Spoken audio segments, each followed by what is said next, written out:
नाजरीन, क्या आपने कभी इकबाल मसीह का नाम सुना है? यकीनन नहीं सुना होगा, मगर इस अजीम पाकिस्तानी गुमनाम हीरो के नाम से दुनिया वाकिफ है। अक़वाम मुत्तहिदा हर साल इसके नाम से अवार्ड जारी करता है। इसकी जिंदगी पर किताबें लिखी गईं और इसके नाम पर दुनिया में कई इदारे मौजूद हैं। यूरोप की सड़कों पर मौजूद मुजस्मे इसकी अजमत की अक्कासी करते हैं। नाज़रीन, हमारी आज की वीडियो भी इस अजीम पाकिस्तानी को खिराज तहसीन पेश करना है और हम आपको इकबाल मसीह की अज़ियतनाक जिंदगी और दर्दनाक मौत की दास्तान सुनाएंगे।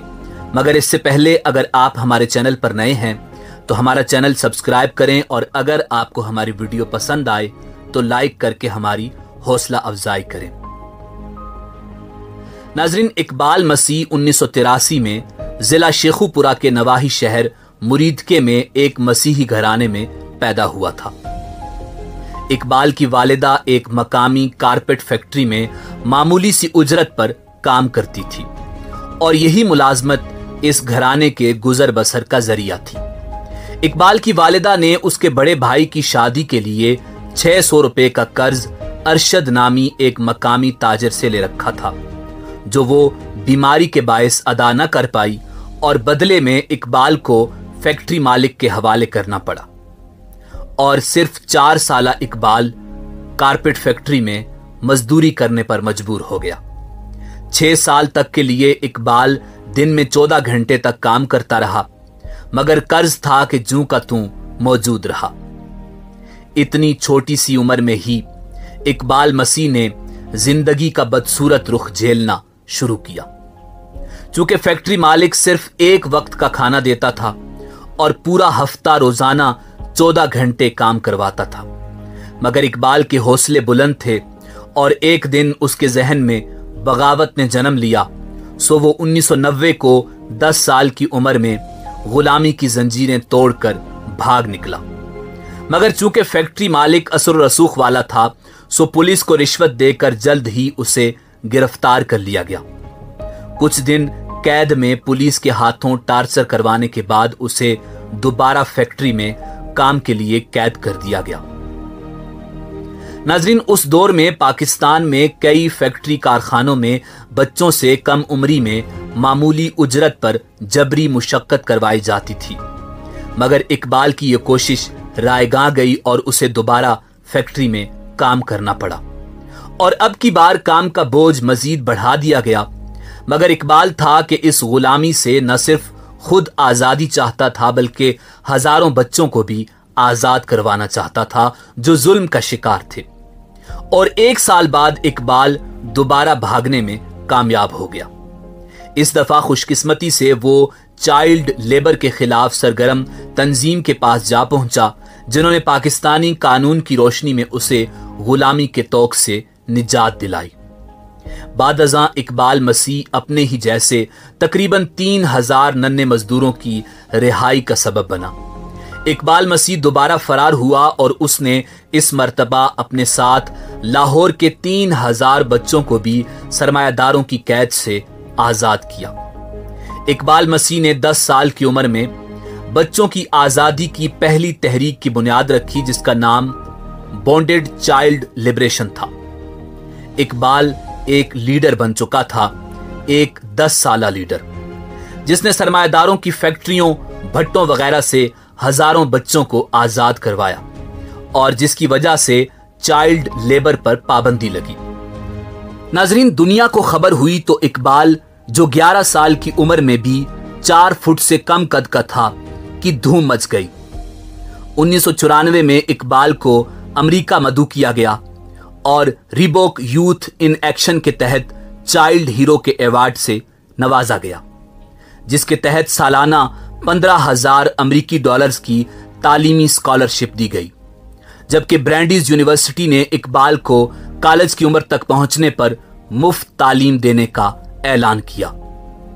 बच्चों के हुकूक के लिए काम करने वाली आलमी तंजीमों ने इस हीरो को पहले स्वीडन और उसके बाद अमेरिका में स्कूल के बच्चों से बातचीत करने के लिए बुलाया, जहां मकामी स्कूलों के तालिब इल्मों ने अपने जेब खर्च से एक फंड कायम किया जो आज भी पाकिस्तान में बच्चों के तकरीबन 20 स्कूल चला रहा है।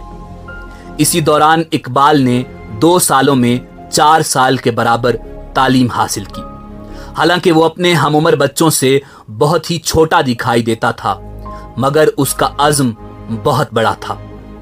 नाज़रीन, 1995 में जब इकबाल अमेरिका से वापस अपने गांव रखबावली पहुंचा तो 16 अप्रैल 1995 को जब वो साइकिल चला रहा था तो नामालूम अफराद ने फायरिंग करके इस नन्हे हीरो की जिंदगी खत्म कर डाली। ये गुनाह किन जालिमों के हाथों सरजद हुआ कोई नहीं जानता।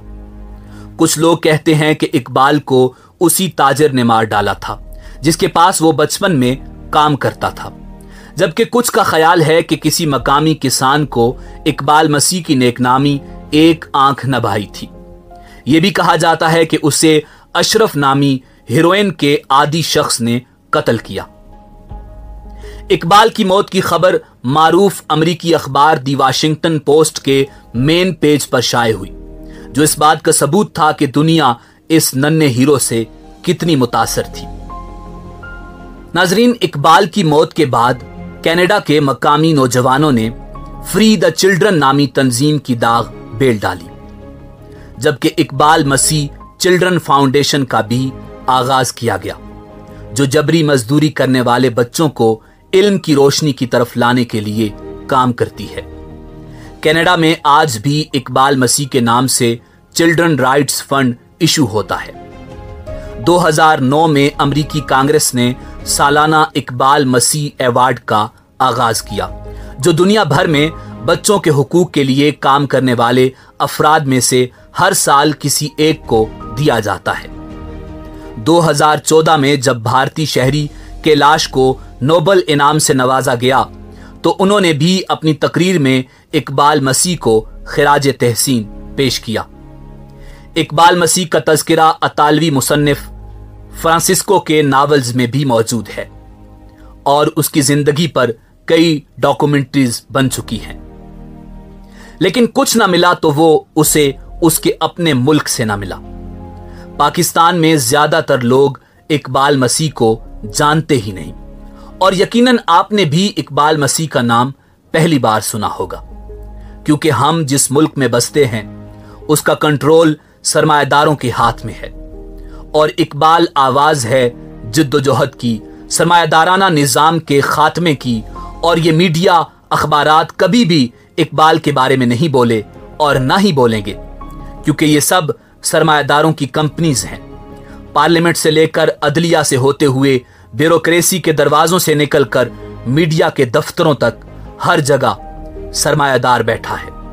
न जाने हम लोग कितने ही इकबाल गंवा बैठे और न जाने कब तक यह सिलसिला जारी रहेगा। इसी उम्मीद के साथ आपसे इजाजत चाहेंगे कि आपको हमारी आज की वीडियो पसंद आई होगी। मिलते हैं बहुत जल्द एक नई वीडियो के साथ। अल्लाह आपका हामी और नासिर हो।